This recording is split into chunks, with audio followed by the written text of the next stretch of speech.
तर पुण्यामध्ये देखील मुसळधार पाऊस बरसतोय आणि त्यामुळे पुणे शहरामध्ये अभूतपूर्व वाहतूक कोंडी पाहायला मिळते। मागील 3 तासांपासून जुन्या मुंबई पुणे महामार्गावर वाहतूक ठप्प आहे। पुणे शहरातील अंतर्गत रस्त्यांवर देखील मोठ्या प्रमाणात वाहतूक कोंडी पाहायला मिळते।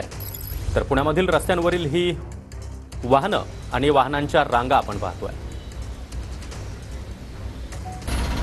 पुण्यात उद्या पंतप्रधान नरेंद्र मोदी स्वारगेट ते शिवाजीनगर या मेट्रो मार्गाचे लोकार्पण करणार आहेत। मात्र पूर्वसंध्येला पुण्यात अभूतपूर्व अशी वाहतूक कोंडी पाहायला मिळत आहे। गेल्या 3 ते 4 तासापासून पुण्यात मोठी वाहतूक कोंडी जी आहे ती पाहायला मिळत आहे। जुना मुंबई पुणे महामार्ग गेल्या 2 तासापासून ठप्प आहे, तर शहरातील प्रमुख रस्ते वाहतुकीसाठी बंद ठेवले आपल्याला पाहायला मिळतं। खरं तर 2 ते 3 तासापासून तुफानाचा पाऊस पुण्यामध्ये पडत असल्यामुळं लोकांची घराकडे जाण्याकडे ओढ असल्यामुळं प्रत्येक रस्त्यावरती खरं तर वाहतूक कोंडी झालेली आपल्याला पाहायला मिळतं आहे। त्यामुळे लोकांना खरं तर मानसिक त्रास देखील आता सहन करावा लागत आहे। मात्र आपण जर बघितलं चौकामध्ये जे ट्रॅफिक पोलीस असतात ते देखील असं कुठं आपल्याला पाहायला मिळत नाही। एकंदरीत सिग्नलमध्ये देखील आपण जर बघितलं तर अशी वाहतूक कोंडी झालेली आपल्याला पाहायला मिळते। एकूणच पुण्यामध्ये जे काही नागरिक आहेत त्यांना आता या वाहतूक कोंडीचा मनस्ताप सहन करावा लागत आहे।